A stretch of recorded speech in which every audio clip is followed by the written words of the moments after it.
우리가 마주한 세계는 유례없는 불안과 공포 속에 휩싸였습니다. 최근 중동에서 격화된 미국과 이란 사이의 군사적 충돌로 인해서 유가의 폭등과 세계 경제가 불확실해지고 있습니다. 각국은 이제 자국의 이익을 추구하기 위해 보이지 않는 정보전과 심리전을 펼치고 있습니다. 그런데 이로 인해서 우리의 일상은 어떻습니까? 우리의 일상도 우리의 시장 경제까지 그 여파가 미치고 있습니다. 뉴스를 켜면 어떻습니까? 자극적인 헤드라인, 그리고 유튜브를 도배하고 있는 전쟁의 참상들, 그리고 그 이면에 숨겨진 정치적인 계산들을 보면 우리는 다시 한번 의문을 갖게 됩니다. 과연 진실은 무엇이며 이 혼돈의 끝은 과연 무엇이 기다리고 있겠는가? 어떤 매체는 이 전쟁을 정의의 이름으로 포장하고 있습니다. 또 다른 채널은 음모론을 쏟아내고 있습니다. 사람들은 각기 자신이 보고 싶은 것만 보고, 그리고 믿고 싶은 것만 믿고 있는 것입니다. 그 결과가 어떻습니까? 사람들의 마음은 두려움으로 오염되었고, 증오와 복수심이라는 불순물이 신앙의 자리에까지 침범해 들어오고 있는 실정입니다. 그래서 교회 안에도 어떻습니까? 여전히 세상에 공포가 들어오고, 예배의 자리에도 불안이 하나님의 말씀보다 더 크게 들리는 시대가 되어버렸습니다. 그렇다면 이렇게 안개와 같은 혼돈의 세상 속에서 우리 그리스도인들은 어떻게 살아가야 하겠습니까? 어떻게 흔들리지 않고 살아갈 수 있겠습니까? 온 세상이 복잡한 이해관계와 거짓 정보로 가득한 이 혼돈의 시대에 오늘 예수님께서는 우리 팔복의 6째 말씀을 통해 우리에게 가장 명확한 해답을 제시하고 있습니다. 오늘 본문의 말씀을 다시 한번 함께 읽겠습니다. 마음이 청결한 자는 복이 있나니 그들이 하나님을 볼 것이며. 세상은 전쟁의 주체를 바라볼 때 하나님께서는 하나님의 나라는 마음의 청결을 주목하고 있습니다. 세상이 군사력과 경제력을 능력으로 볼 때 하나님의 나라는 마음의 순수함을 능력으로 보고 있는 것입니다. 그렇다면 왜 청결이 능력이 되며 복이 되는지, 이 혼돈의 시대를 살아가는 오늘 우리에게 우리의 마음에 강력한 자세 말씀이 되기를 소망합니다. 첫 번째로, 마음의 청결은 일편단심이 되어야 합니다. 예수님께서 말씀하신 이 청결, 이것은 단순히 도덕적인 의미를 포함하고 있는 데서 그치지 않습니다. 우리는 청결한 마음이라고 하면 어떻습니까? 무엇을 생각합니까? 죄 짓지 않는 마음, 그리고 도덕적으로 결백한 마음을 생각하게 되어 있습니다. 물론 그것도 당연히 포함이 됩니다.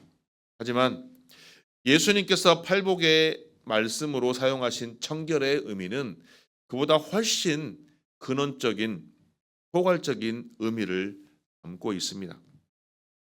청결의 이 의미를 제대로 이해할 때 우리는 하나님의 복이 얼마나 깊고 풍성한 약속인지를 깨닫게 됩니다. 자, 헬라어에서 카타로스는 깨끗하고 정결한, 순수한, 흠이 없다는 것을 뜻합니다.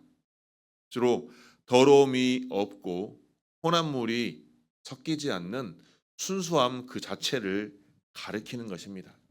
그런데 성경에서 말하고 있는 이 카타로스, 이거는 세 가지의 그림으로 연상시킬 수 있습니다. 첫 번째는 세탁된 깨끗한 옷을 연상할 수 있습니다. 옷이 더러워지면 어떻습니까? 세탁을 하게 되면 더러워진 불순물들이 깨끗하게 제거되고 원래의 색깔과 질감을 회복되어 상태를 말하고 있는 것입니다. 그리고 두 번째로서는 피질한 곡식을 생각해 볼 수가 있습니다. 농부가 추수한 곡식에서 쭉정이와 결을 키질하며 날려보내고 알곡만 남긴 숭수한 상태를 의미하는 것입니다.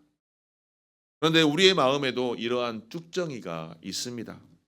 하나님을 향한 진실한 믿음만 있는 것처럼 보이지만 실은 내 안에 내 유익만, 내 만족만 구하려는 동기들, 그러한 모습들이 우리 안에 쭉정이라 할 수 있는 것입니다.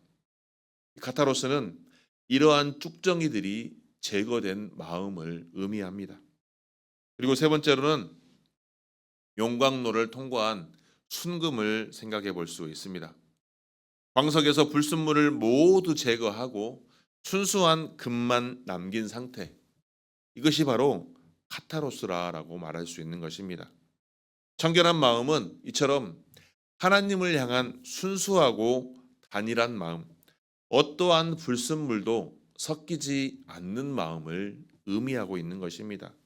이것이 바로 성경이 말하는 섞이지 않는 상태를 말하고 있는 것입니다. 그런데 신학적으로는 이것을 단일한 마음으로 표현하고 있습니다. 하나님을 사랑하는 마음에 세상의 야망이 섞이지 않는 것, 하나님을 예배하는 마음에 두려움이나 인간의 인정 욕구가 섞이지 않는 것, 하나님을 신뢰하는 마음에 세상 권력에 대한 의존이 섞이지 않는 것을 의미하고 있는 것입니다. 그런데 야고보 사도는 약간의 반대 개념으로 이를 말하고 있습니다. 야고보서 1장 8절 말씀에 보니 두 마음을 품어 모든 일에 정함이 없는 자로다라고 얘기를 하면서 두 마음을 품는 자, 즉 하나님과 세상을 동시에 바라보는 자는 결코 안정을 얻을 수 없다라고 얘기하고 있습니다. 다시 말해 청결한 마음은 바로 이 두 마음이 제거된 상태, 오직 하나님만을 향한 단일한 마음을 가지고 있는 것을 의미하고 있는 것입니다. 그렇다면 오늘 우리의 마음을 한번 들여봐 보시기 바랍니다. 우리 마음이 마치 미국과 이란의 전쟁터와 같지는 않는지, 한쪽에서는 하나님이 다스리신다, 주님이 역사의 주관자이십니다라고 고백하면서도 여전히 다른 한쪽에서는 내 삶의 생존의 여부만 걱정하는 것, 주식시장의 등락과 또한 밤새 뉴스를 뒤지고 세상의 방식에만 기대를 하고 있는 나의 삶을 뒤돌아보시길 바랍니다. 주일에는 하나님만 의지하겠습니다라고, 하나님만 찬양합니다라고 찬양하지만 다시 월요일이 되면 세상의 경쟁력 속에서 뒤지지 않기 위해 하나님께서 기뻐하지 않는 일도 서슴없이 하고 있는, 혹시 그런 모습이 오늘 우리의 모습은 아닐지. 예배 시간에는 오직 주님만이라고 고백하면서 뒤돌아서면 자식의 성공만을 생각하여서 세상의 방식을 따르는 모습이 오늘 우리들의 모습은 아닐지. 이러한 모습이 바로 두 마음의 전쟁인 것입니다. 이 내면의 전쟁이 우리를 지치게 하고 결국 하나님을 올바로 바라보지 못하게 하는 것입니다. 마음이 오염됐다는 것은 죄를 지었다는 것만으로 뜻하지 않습니다. 하나님 외에 우상들이 내 마음에 들어와서 주인 행세를 하는 것을 뜻하는 것입니다. 여기서 말하는 우상은 무엇일까요? 단순히 눈에 보이는 형상만을 말하는 것이 아닙니다. 내 삶 속에 경제적 풍요에 대한 집착, 그리고 사람의 인정에 대한 갈망, 미래에 대한 불안과 공포, 이러한 모든 것들이 내 안에서 하나님보다 그 비중이 더 클 때 이것이 바로 우상이 되는 것입니다. 요즘 모든 인터넷, SNS, 뉴스 채널은 무엇을 먼저 방송을 합니까?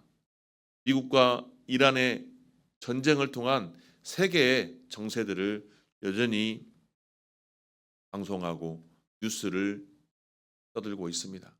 그런데 그러한 뉴스를 통해서, 그러한 뉴스로 인해서 내 마음이 요동이시고 하나님보다 그러한 뉴스에 더욱 내 자신이 몰려 있다면 그것은 바로 내 마음이 청결함이 아니라는 것입니다. 오직 하나님의 약속을 신뢰하면서 내 마음의 동기가 오직 하나님뿐인가를 점검할 수 있는 저와 여러분이 되기를 소망합니다. 성경에서는 이 청결을 가장 아름답게 보여주고 인물이 나옵니다. 바로 나다니엘입니다. 예수님은 빌립의 인도로 나오는 나다니엘을 보시고 보라, 이는 참으로 이스라엘 사람이라 그 속에 간사한 것이 없도다라고 칭송을 아끼지 않습니다. 왜냐하면 나다니엘을 주님께서 만나기도 전에 이미 그의 마음을 꿰뚫어 보셨던 것입니다.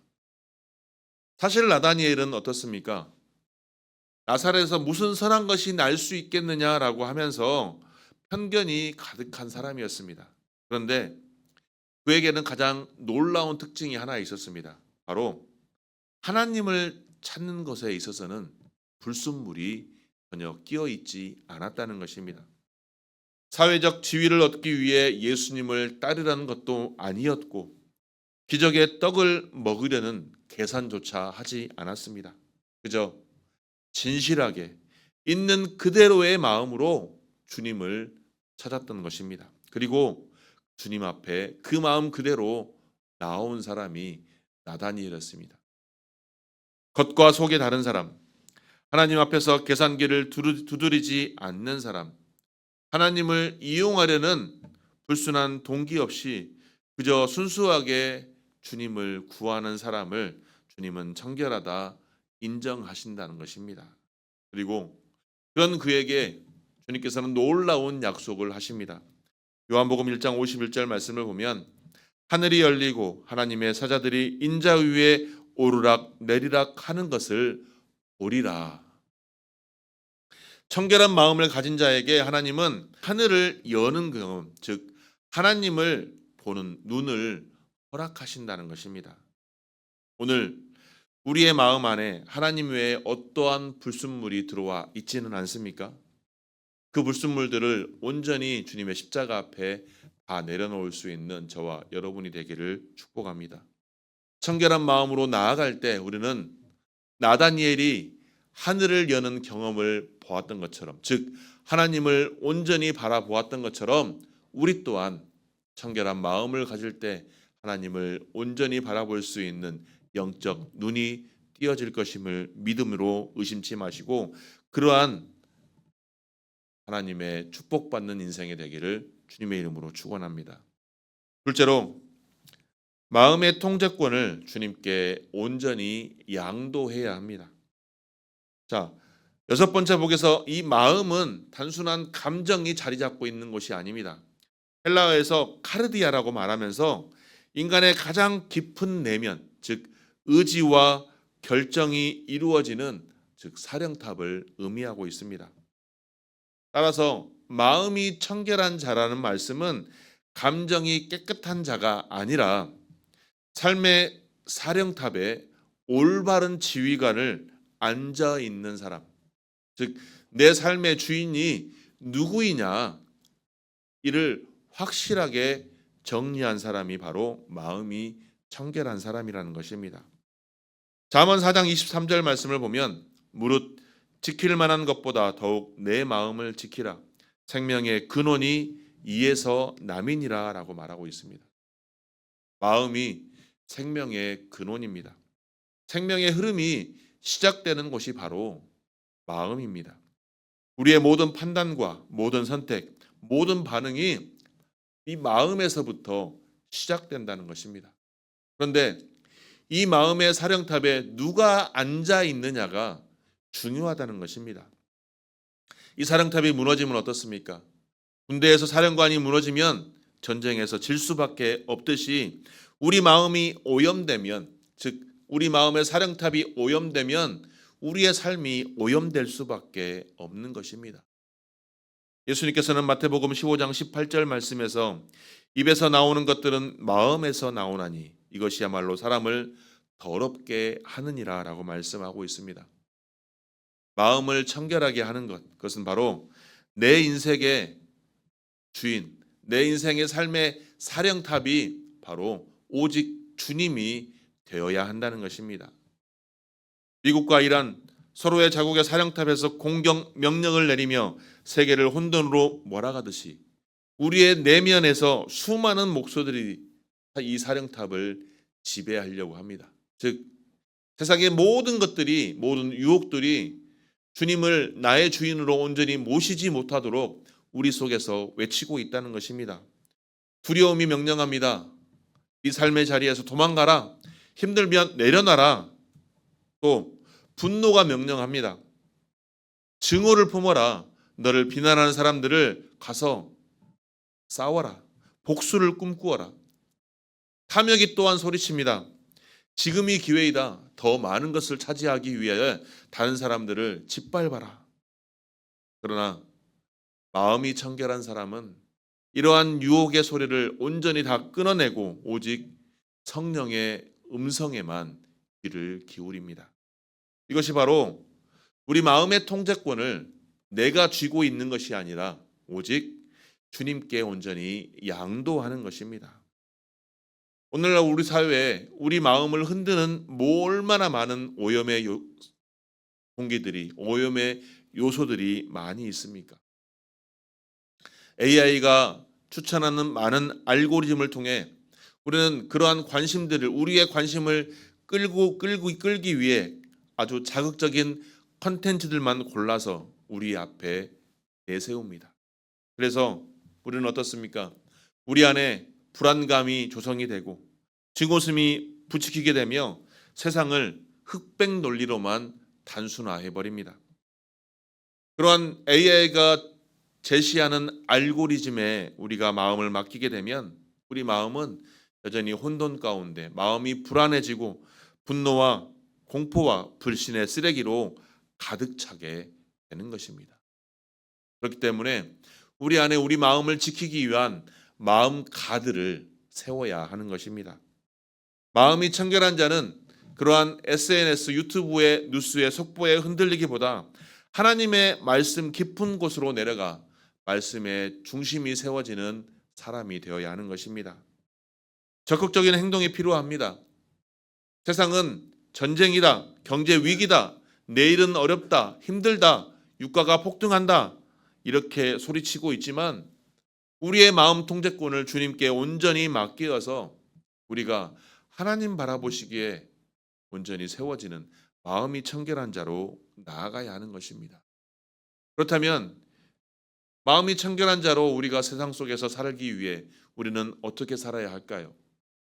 빌립보서 4장 6절과 7절 말씀은 이에 대한 명확한 처방을 우리에게 줍니다.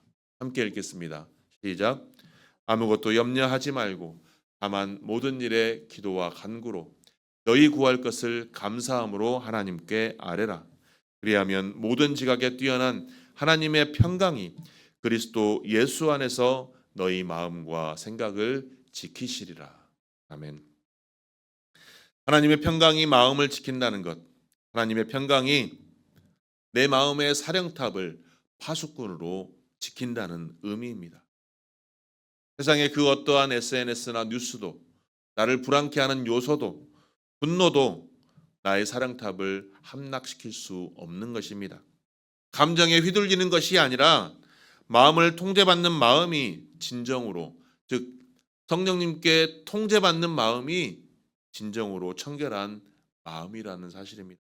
그러므로 내 마음의 사령탑을 온전히 주님께 다 내어드리시는 저와 여러분이 되시기를 주님의 이름으로 축복합니다.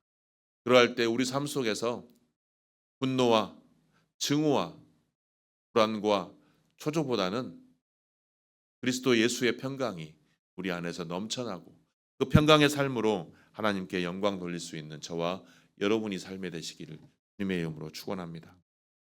마음의 사령탑을 주님께 온전히 내어드린 성경의 인물 중에 한 사람이 바로 다윗입니다. 다윗은 어땠습니까? 이스라엘 역사상 가장 위대한 왕이었습니다. 그런데 다윗도 실수를 한번 합니다. 바세바의 간음으로 인하여 불순물이 그 안에 섞이게 된 것입니다. 그 순간부터 다윗의 마음의 사령탑은 하나님이 아닌 죄책감과 자기 기만이 지배하기 시작했습니다. 자기 죄를 숨기기 위해 어땠습니까? 충성스러운 부하 우리아를 죽음으로 내몰았습니다. 겉으로는 자신의 왕의 자리를 유지했지만 자신의 내면은 철저하게 무너져 내려버렸던 것입니다. 그런데 나단 선지자의 책명 앞에 다윗이 무너졌을 때 그가 가장 먼저 구하고자 했던 것은 자신의 왕위 회복이 아닌 바로 자신의 마음의 사령탑을 주님께 다시 돌려드리는 것이었습니다. 시편 51편 10절과 11절 말씀에서 그는 하나님이여 내 속에 정한 마음을 창조하시고 내 안에 정직한 영을 새롭게 하소서. 나를 주 앞에서 쫓아내지 마시며 주의 성령을 내게서 거두지 마소서라고 기도합니다. 이것이 바로 다윗의 하나님께서 기뻐하시는 기도였던 것입니다. 하나님의 창조적인 역사, 성경은 창조적인 역사가 하나님의 창조 아래 사용되는 이 단어임을 증거하고 있습니다. 다시 말해서 청결은 우리가 스스로 만들어내는 것이 아니라 하나님께서 창조하신 창조의 역사 속에 그 창조를 우리가 취하며 다윗처럼 무릎 꿇고 그 창조의 역사를 간구하는 것이라는 것입니다. 즉 내가 마음이 청결한 것이 아니라 다윗처럼 무릎 꿇고 기도하며 하나님 내 마음이 청결할 수 있도록 주의 성령을 내게 부어 주옵소서라고 기도할 뿐이라는 것입니다. 그러할 때 우리 안에 하나님의 관계가 회복되고 하나님의 임재를 경험할 수 있게 되는 것입니다. 사랑하는 성도 여러분, 오늘 하나님이여 내 속에 정한 마음을 창조하소서. 이 다윗의 기도가 오늘 저와 여러분의 기도가 되기를 소망합니다.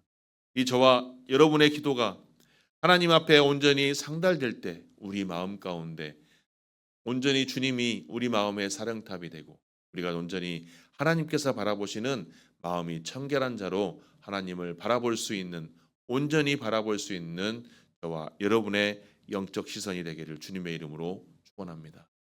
셋째로 이처럼 청결한 자는 하나님을 보는 영적 통찰력을 회복하게 됩니다. 자, 청결한 자에게 주어지는 약속이 놀랍고도 너무나도 강력합니다. 뒤의 말씀이 그들이 하나님을 볼 것이며라고 말하고 있습니다. 자, 팔복의 말씀 중에 가장 신비롭고 가장 영광스러운 약속이라 할 수 있습니다. 하나님을 본다는 것은 무엇을 의미할까요? 우리가 왜 하나님의 이 약속의 깊이를 이해할 때 우리는 이 청결이 단순한 윤리적 덕목이 아닌 하나님 나라의 능력임을 깨닫게 된다는 사실을 기억해야 된다는 것입니다. 하나님을 본다는 것, 단순히 현재 지속적인 경험을 표현하는 것입니다. 헬라어로 오프손타이라고 말하면서 단순히 미래적 표현만이 아닌 현재 우리의 삶 속에서도 즉 모든 것을 지속적으로 하나님을 바라볼 수 있다라는 것입니다. 자, 물론 하나님을 온전히 바라볼 수 있는 최종적인 성취는 주님께서 다시 오신 바로 재림하셨을 때 하나님을 온전히 바라볼 수 있을 것입니다. 요한계시록 22장 4절 말씀에 보면 그들이 그의 얼굴을 볼 터이요라고 말하고 있습니다. 즉 약속의 궁극적인 완성을 의미합니다. 그런데 이 약속은 또한 지금 여기에서도 경험되는 현재적인 상태를 말하고 있는 것입니다. 즉 마음이 청결한 사람은 온전히 하나님을 미래에도 볼 것이지만 이 땅의 삶을 살아가면서도 하나님의 손길을 경험하고 하나님의 움직임을 감지하며 하나님을 온전히 바라볼 수 있는 영적인 통찰력인 눈이 떠질 것이라는 의미라는 것입니다.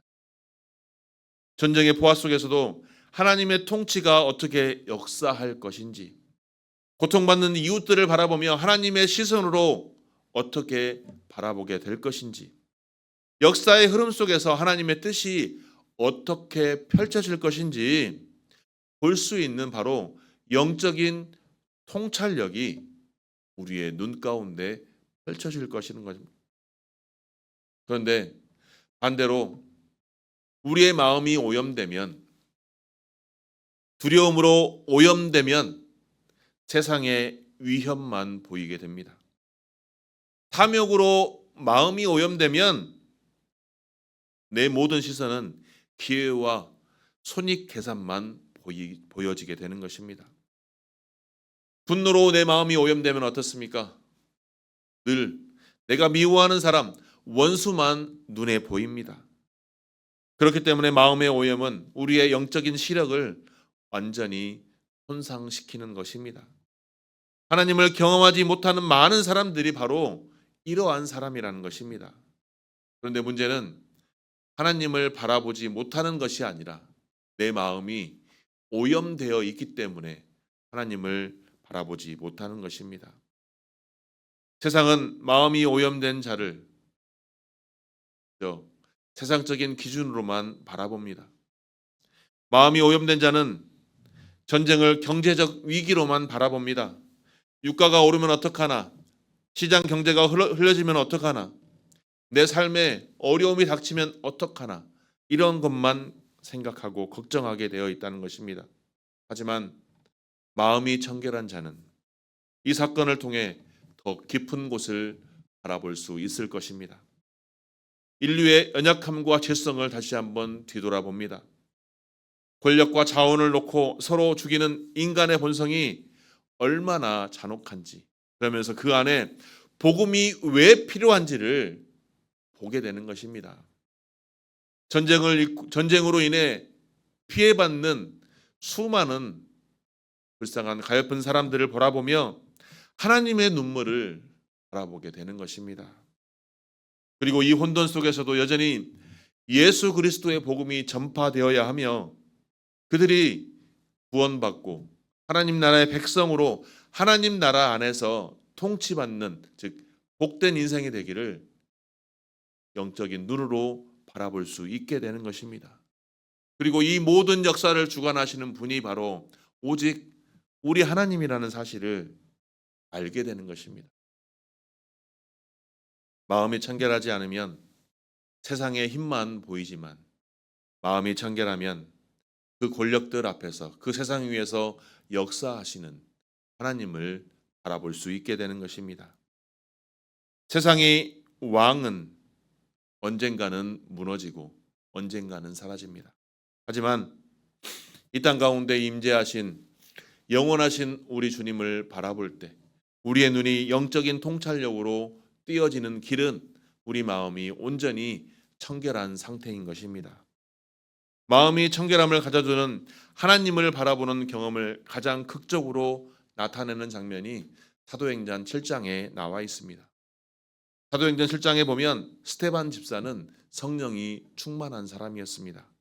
그는 무엇보다 마음이 청결한 사람이었습니다.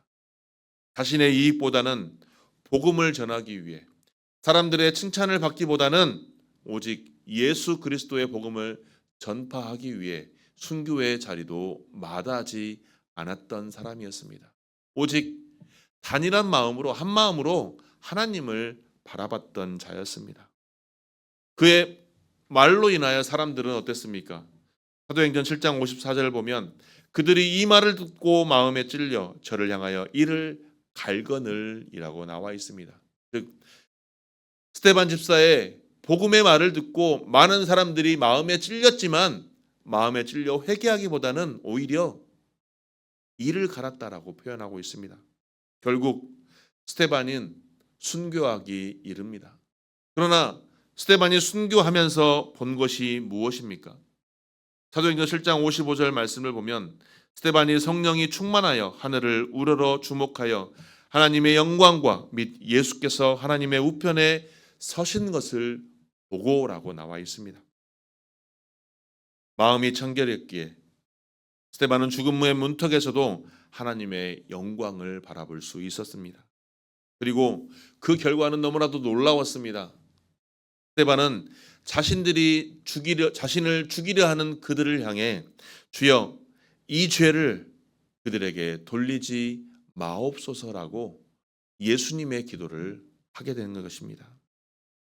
하나님을 본 자는 원수까지도 용서할 수 있습니다. 하나님의 영광을 본 자는 죽음도 두려워하지 않습니다. 하나님을 본 자는 세상이 줄 수 없는 평화를 누릴 수 있습니다. 이것이 바로 마음이 청결한 자가 누릴 수 있는 놀라운 능력인 것입니다. 이러한 스테반의 경험이 저와 여러분의 경험이 되길 주님의 이름으로 축복합니다. 사랑하는 성도 여러분, 세상은 혼돈의 카오스 속에 있습니다. 이러한 혼돈의 시대에 우리가 가장 강력한 능력이 무엇인지는 오늘 말씀을 통해 알게 되었습니다. 마음의 청결은 오직 일편단심이 되어야 합니다. 그리고 그 마음의 통제권을 주님께 온전히 양도해야만 합니다. 그리고 그러한 마음의 청결한 자가 하나님을 온전히 바라보는 영적인 통찰력을 회복한다는 사실을 기억하시기 바랍니다. 세상은 여전히 어려울 것입니다. 국제정세도 앞으로 험해질 수 있으며 전쟁의 소문도 그치지 않을 것입니다. 경제적인 파고는 우리의 삶을 여전히 파헤칠 것입니다. 하지만 그 안에서 그 오염된 마음이 아닌, 세상의 소리가 아닌 오직 하나님을 온전히 바라볼 수 있는 청결한 마음을 소유하시기 바랍니다. 알고리즘이 추천하는 공포의 콘텐츠로 마음의 사랑탑을 그쪽으로 내어주기보다 오직 하나님의 말씀에 집중하고 내 마음의 사랑탑을 주님께 온전히 내어주시기 바랍니다. 그래서 하나님의 말씀으로 내 마음을 세탁하시기 바랍니다. 기도로 내 마음의 불순물들을 온전히 제거하시기 바랍니다.